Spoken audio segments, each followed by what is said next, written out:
Elle a dit, je crois qu'on devrait juste rester amis. Mon ex a plus besoin de moi. Pendant une seconde, j'ai cru que j'avais mal entendu. Nous étions sur le parking derrière son immeuble à Lyon, le même endroit exact où j'avais prévu de lui remettre la clé de la voiture pour laquelle j'avais économisé pendant des semaines. Au lieu de cela, je l'ai glissé dans ma poche, l'ai regardé droit dans les yeux et j'ai dit calmement, « D'accord, j'espère que tu es heureuse. » Pas de cris, pas de supplications, pas de questions, car je connaissais déjà la réponse.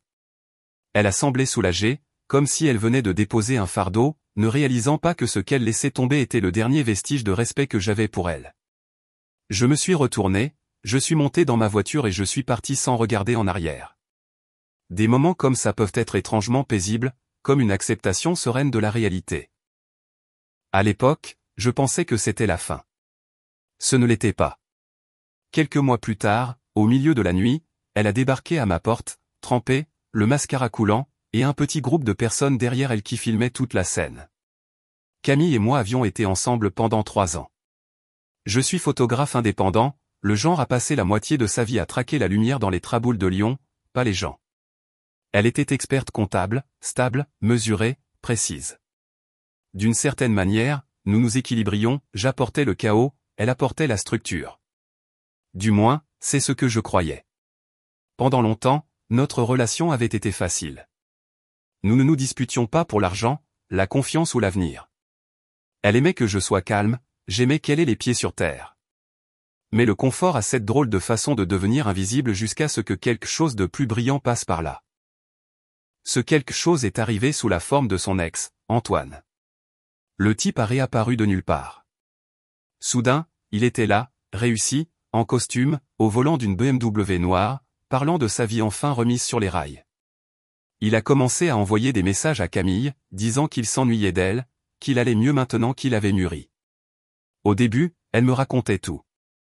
Elle disait que ce n'était qu'un ami qui avait traversé une mauvaise passe.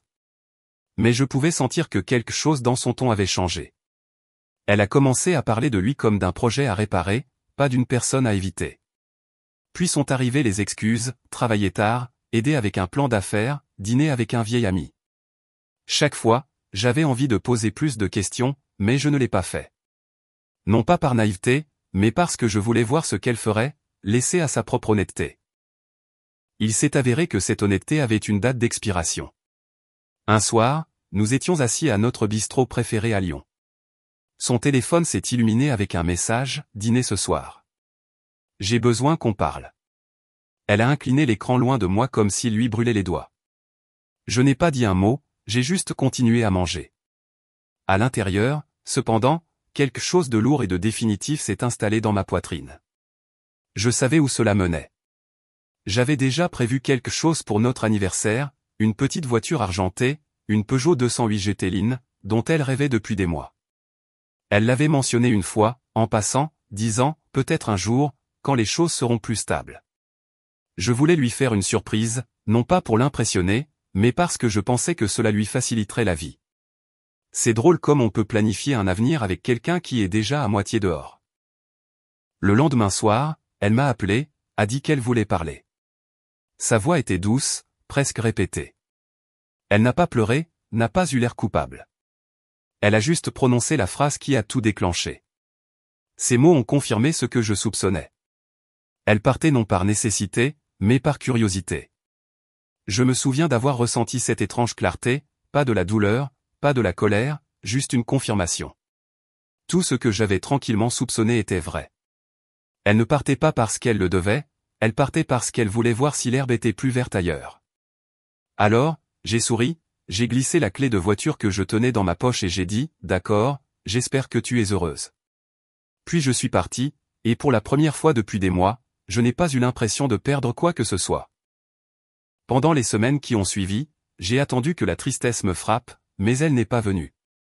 Je suis allé au travail. J'ai retouché des photos. J'ai mieux dormi que je ne l'avais fait depuis des années. Parfois, la paix vient simplement du lâcher-prise. Les gens pensent que le chagrin ressemble à des pleurs dans le noir. Mais parfois, c'est juste un type debout sur un parking vide, réalisant tranquillement qu'il n'a jamais été le problème. Après cette nuit-là, je n'ai pas sombré. Pas de messages ivres, pas de crise d'insomnie, pas de long détour devant son immeuble. J'ai simplement tourné la page. Je me suis plongé dans le travail. J'ai commencé à prendre plus de missions de voyage, des paysages, des festivals locaux, des portraits de personnes qui semblaient encore vivantes. Mes photos ont commencé à gagner en visibilité. Une galerie à Paris m'a invité à faire une petite exposition intitulée L'immobilité. Elle s'est vendue plus vite que je ne l'avais prévu. C'est étrange, je pouvais capturer le calme en photo plus facilement que le chagrin. De temps en temps, des amis communs mentionnaient Camille, sans y être invité, mais toujours avec ce ton comme s'il me donnait des nouvelles que j'attendais secrètement. Elle a l'air heureuse, disait-il. Elle sort avec ce type d'affaires, Antoine. Lex, tu sais. J'ai juste souri et j'ai dit ce que je croyais vraiment, les choses les plus brillantes sont souvent les plus creuses, et j'en suis resté là. Pendant des mois, je n'ai pas pensé à elle jusqu'à ce que, de nulle part, je commence à entendre des rumeurs. Antoine n'était pas celui qu'il prétendait être. Il s'est avéré que ces affaires n'étaient que des prêts impayés et des escroqueries à moitié terminées. Il devait de l'argent à des investisseurs, avait des cartes de crédit au maximum sous d'autres noms, et avait l'habitude de fuir de ville en ville dès que les choses devenaient trop sérieuses. En quelques mois, Camille avait épuisé ses économies à couvrir les prêts impayés d'Antoine. Elle a lutté pour conserver son appartement et son travail. Mais finalement, la pression est devenue trop forte. Elle a perdu son logement. Elle a quitté son emploi. Et ses amis ont remarqué des bleus qu'elle ne pouvait pas expliquer. Je n'ai pas ressenti de satisfaction, juste l'inéluctabilité. Les gens qui courent après les illusions finissent toujours par trébucher sur la réalité. À ce moment-là, j'avais ma propre réalité sur laquelle me concentrer. Des mois plus tard, alors que je travaillais sur un reportage de voyage dans l'ouest de la France, j'ai rencontré Élise, la rédactrice en chef qui supervisait le projet. Nous passions de longues heures à examiner des photos, à critiquer des légendes et à nous taquiner autour d'un café. Lentement, une connexion a grandi, silencieuse mais indéniable. Elle était vive, brutalement honnête et allergique au mélodrame. Lorsque nous nous sommes rencontrés, elle a regardé mon vieil appareil photo et a dit, « Tu sais, ce truc a vu plus de vie que la plupart des gens. » J'ai ri. C'était la première fois depuis longtemps que quelqu'un me faisait rire sans essayer de réparer quelque chose de cassé en moi. Nous avons commencé à travailler ensemble davantage.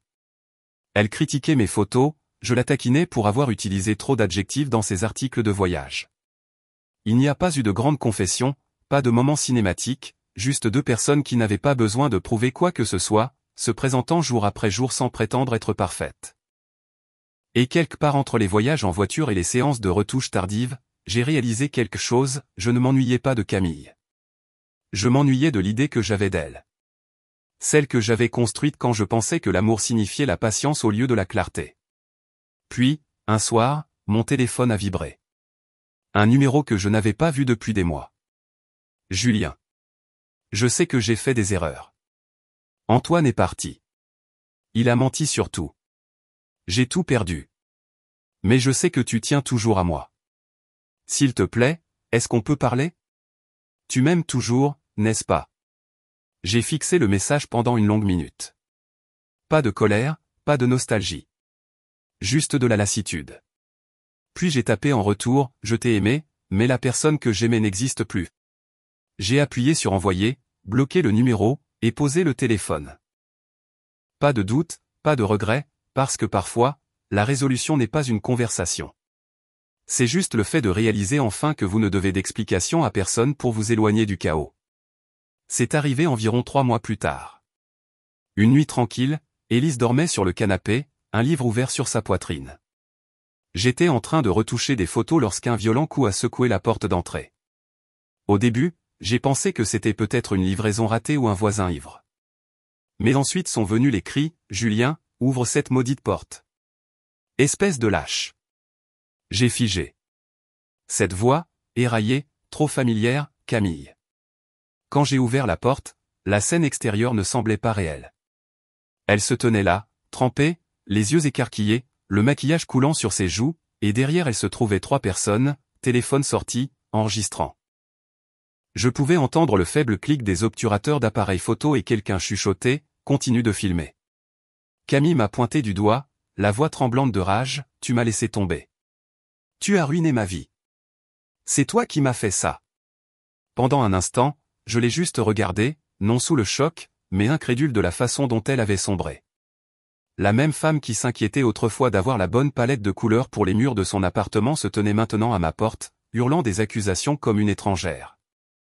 Je n'ai pas élevé la voix. J'ai juste demandé calmement, « Qu'est-ce que tu fais, Camille ?» Elle s'est approchée, les yeux vitreux et le regard flou. « Tu crois que tu es meilleur que moi maintenant, à poster tes petites photos heureuses pendant que je souffre? Tu m'as abandonné, Julien. Tu m'as brisé. » Ses amis ont commencé à crier aussi, essayant de me provoquer, leur téléphone capturant chaque angle. Il n'a pas fallu un génie pour réaliser ce que c'était, une mise en scène. Une tentative désespérée pour me faire passer pour le méchant dans l'histoire qu'elle essayait de vendre en ligne. Élise est apparue derrière moi, calme comme toujours, sa voix ferme. J'appelle la police. Camille a ri, un son creux et hystérique. Vas-y, laisse tout le monde voir quel genre d'homme il est vraiment. Mais je n'ai pas bougé. Je suis resté là, les mains dans les poches, la regardant avec le genre de calme qui rend les gens instables fous. Quand j'ai finalement parlé, ma voix était neutre, presque douce. Tu n'as pas été abandonné, Camille.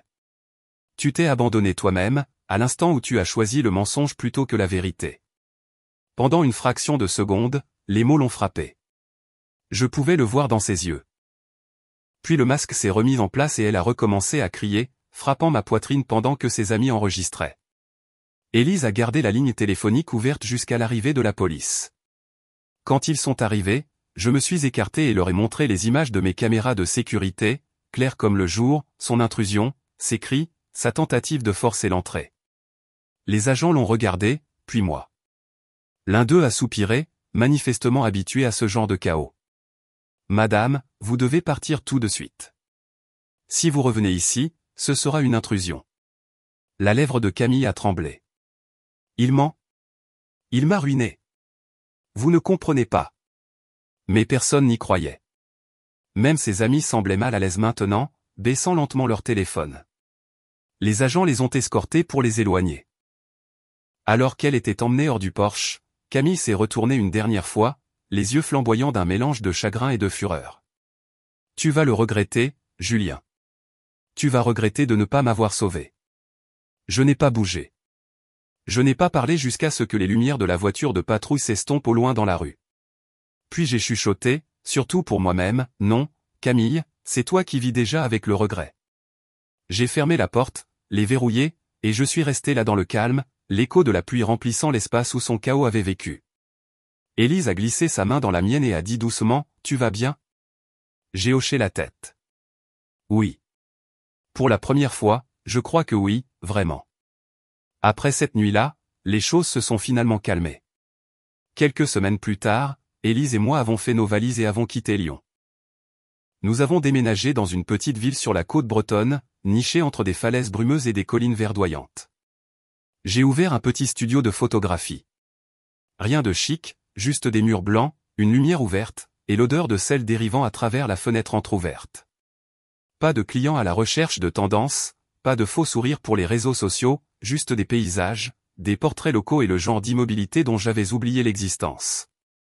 Élise travaillait en tant que rédactrice de voyage indépendante, écrivant sur des sentiers cachés, des artistes locaux et les tempêtes côtières. Parfois, elle s'asseyait près de la fenêtre, son ordinateur portable sur les genoux, les cheveux ébouriffés par le vent, pendant que je développais des films dans l'arrière-salle. Nous ne parlions pas beaucoup du passé. Nous n'en avions pas besoin. La paix ne nécessite pas d'explication. Les mois ont passé. Le studio a bien marché, assez pour payer les factures, et cela me semblait être une réussite. J'ai supprimé la plupart de mes réseaux sociaux. Non par colère, mais par désintérêt. Une fois que vous avez vécu à l'intérieur du chaos de quelqu'un d'autre, le silence devient le plus beau son du monde. Un matin, au début du printemps, je nettoyais le tiroir de mon bureau lorsque ma main a effleuré quelque chose de froid, une seule clé de voiture toujours sur son anneau d'origine, la même que j'avais prévu de donner à Camille cette nuit-là, à l'époque où je croyais encore qu'elle était mon avenir. Je l'ai retournée dans ma main, le métal captant la lumière comme un rappel et un fantôme à la fois. Élise est entrée, tenant 2 tasses de café. « On dirait que tu as trouvé un trésor enfoui », a-t-elle taquiné. J'ai souri, en quelque sorte, oui. Je l'ai acheté autrefois pour quelqu'un qui ne comprenait pas l'amour. Maintenant, j'ai pensé qu'elle pourrait enfin commencer une nouvelle histoire avec quelqu'un qui le comprend vraiment. Elle m'a regardé longuement, puis a posé le café, les yeux doux. Je ferai en sorte que tu ne regrettes jamais de l'avoir donné à nouveau. Et d'une certaine manière, je savais qu'elle le pensait. Ce soir-là, nous avons pris la voiture et avons roulé sur la route côtière, l'océan à notre droite, le soleil saignant d'or sur l'horizon. Pendant un moment, nous n'avons rien dit. La radio fredonnait doucement, les vagues s'écrasant contre les rochers en contrebas. À un moment donné, Élise m'a jeté un coup d'œil et a demandé « Tu penses jamais à elle ?» J'y ai réfléchi. À la voix de Camille, à son chaos, à la version de moi-même qui a essayé de réparer ce qui n'était pas à moi de réparer. Puis j'ai secoué la tête. Pas vraiment. Je pense à qui j'étais quand je l'aimais, et à tout le chemin parcouru depuis. Élise a souri, s'est penchée et a entrelacé ses doigts avec les miens. La route a tourné, et pour la première fois depuis longtemps, l'avenir m'a semblé clair. Camille a disparu après l'incident. Le bouche-à-oreille a fini par circuler, dettes impayées, problèmes de santé mentale, une autre relation qui a mal tourné. Ces réseaux sociaux ont disparu du jour au lendemain. Certaines personnes l'ont plainte. Je ne la détestais pas, mais je ne la plaignais pas non plus. J'ai juste laissé les choses se faire. Lâcher prise n'est pas une faiblesse, ai-je dit à Élise un soir alors que nous verrouillions le studio. Parfois, c'est la seule façon de garder sa dignité intacte. Guérir, ce n'est pas se venger ou oublier. C'est simplement trouver la paix.